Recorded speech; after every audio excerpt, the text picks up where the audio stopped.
Okay, let's do an abbreviated discussion of fire insurance.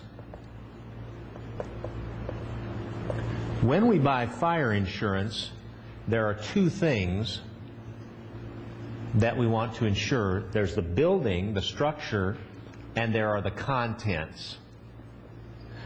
If we're renting our dwelling, an apartment or a house or a condo or whatever, if we're renting, the owner of the building is paying the insurance for the building, for the structure.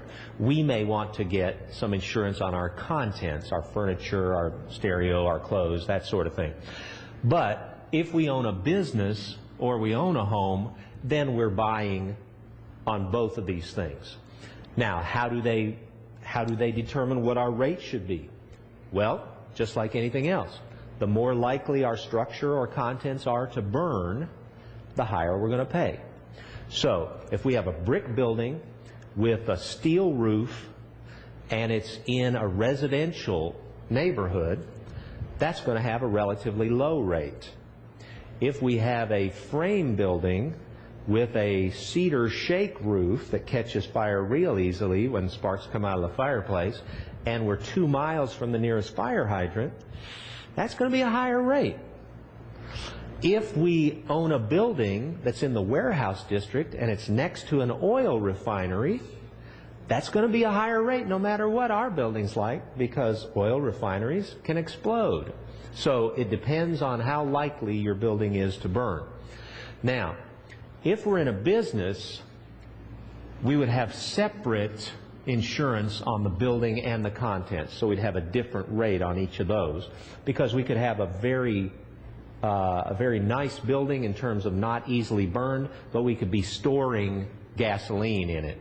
Okay, so the contents could be very flammable, and the building could be not as flammable. By the way, mentioning that word, we need to talk about one thing. In the English language, when we put the prefix "in" in front of a word, what does it normally mean?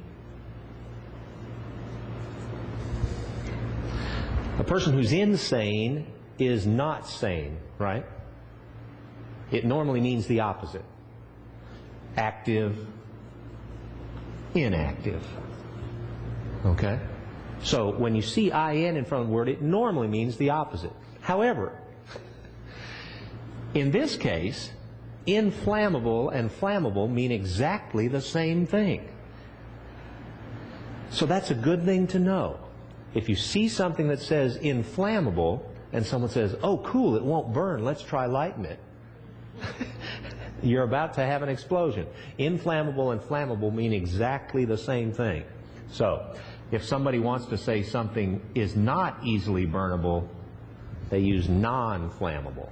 All right, so I just thought I might save you or one of your relatives from an untimely accident just by knowing that inflammable means the same as flammable. Now, if we're in a home, if we're buying homeowners fire insurance, then the building and the contents normally have a specified ratio. So, for instance, if we insure our home for $100,000, then typically there would be a 50% of that as part of the insurance for the contents. And then if you had more expensive contents, you could pay extra to up that.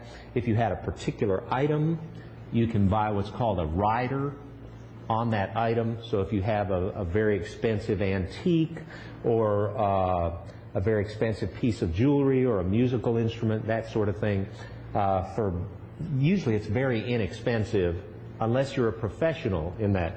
If I have a very expensive musical instrument, it's very inexpensive for me to put a rider on that so that if anything happens to it, I get full value for that. But if I'm a traveling musician and I'm always carrying that around and it's always in a vehicle and it's always in a place where it could get stolen, then it's going to cost a lot more to insure that. So you just want to look at what you have